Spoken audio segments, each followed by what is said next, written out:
Good day, this is AJ Farzad with ajfarzadloa.com, and today's or this week's the science and behavior of success discussion revolves around things that have been happening around the country.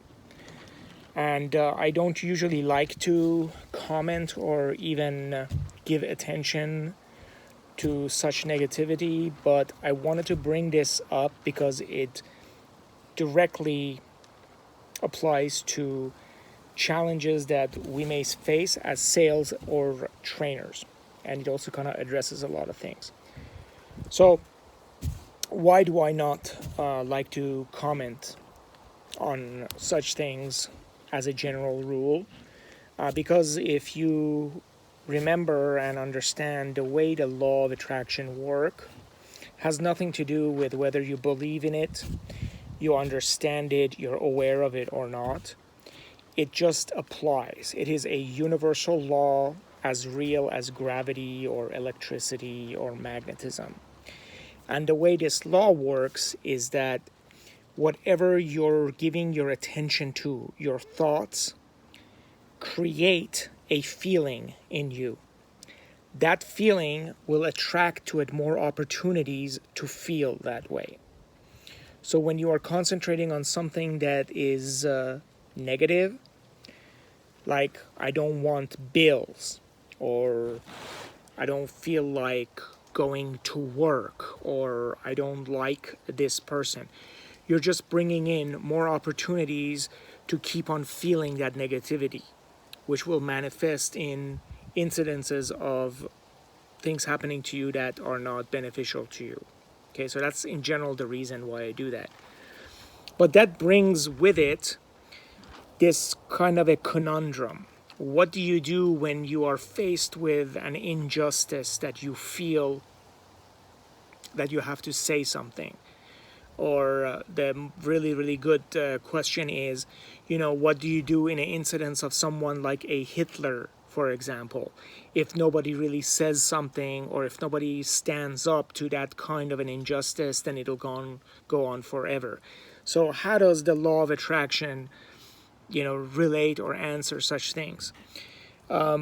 Esther Hicks from Abraham Hicks Publication actually just had a very small commentary on such things. And what she mentioned was that you can do whatever you need to do to make yourself feel better. So if you are in a situation of being oppressed to a point where retaliating feels better, then you take that action. The key is not to stay there, right?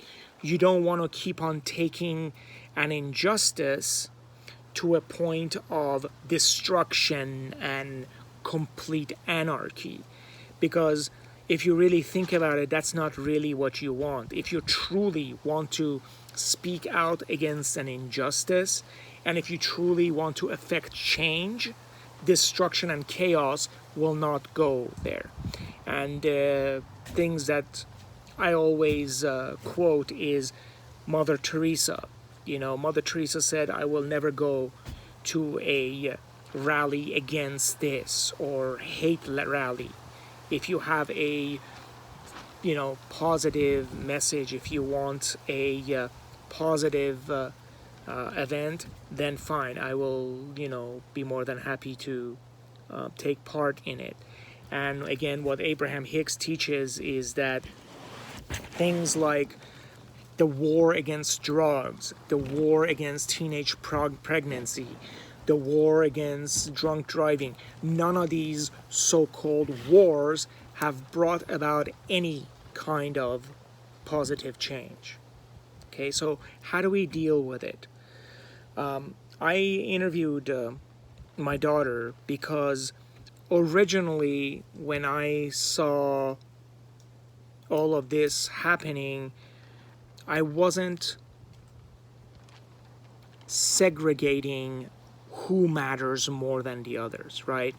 Lives of everyone matters. So when I saw the logo of Black Lives Matter on my Amazon TV, and I said, but all lives matter, My daughter made a comment that I'm going to go to now, and hopefully you guys will benefit from it as much as I thought I learned from it. Okay, so as we were discussing the implications that I was telling you about, I was educated by my 12-year-old about the distinction of lives matter, or specifically Black Lives Matter, and what she told me made me think. It came from a very nice, unbiased, innocent place, so I wanted to share that with you. So, Hi. hi, honey. So, explain to me how you explained the situation when we were watching Amazon, and I saw, on Amazon the tagline is Black Lives Matter, and I mentioned to you that all lives matter. What did you tell me in regards to that? Okay, someone on TikTok said this. I don't know who. I wish I did, but I don't. Let's say there are 5 children at the pool, and one of them gets stung by a bee. The parent gives the Band-Aid to the child that got stung by the bee. Not all 5 children, because only one got stung by the bee. The other 4 are fine. Only one. So only one is in danger right now. That the person related this towards the Black Lives Matter thing. All lives do matter, but right now the African American community is receiving the most racism and stuff like that. Simple. I thought it was really, really cool explanation coming from a 12-year-old, and it made me think. So, in the context of law of attraction and what I was explaining to you before, this is a really nice explanation. It doesn't have loaded baggage to it, and I thought it was pretty cool. So, in the end, what do we learn, and how does this affect our sales? The fact that I want to take away from this is that the way you feel attracts to you the things to keep you going that way. So if you're feeling challenges, if you're feeling frustrated, if you're feeling like nobody's listening to you, you need to find a way to get some relief. And I have said this before in a different presentation.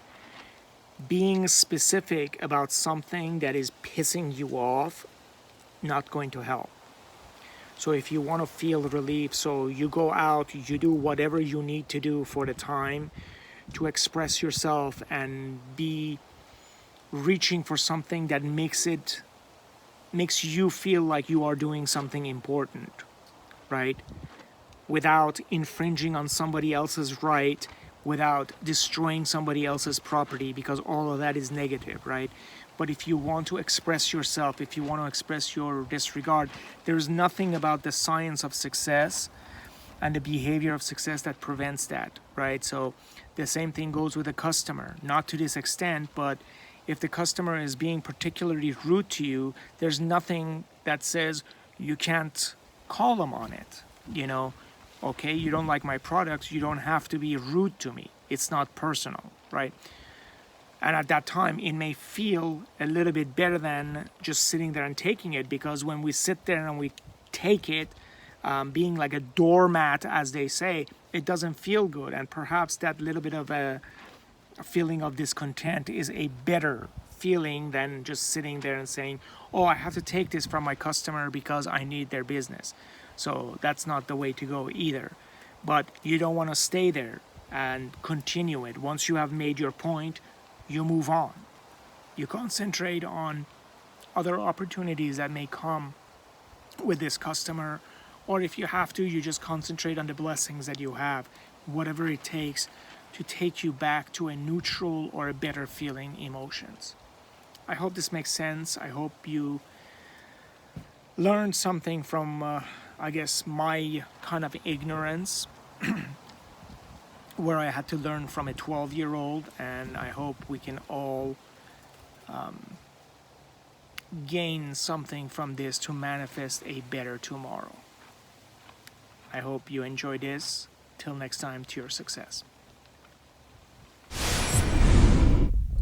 Thank you for listening, and if you would like to have this type of training for your organization, please email me at aj@ajfarzadloa.com.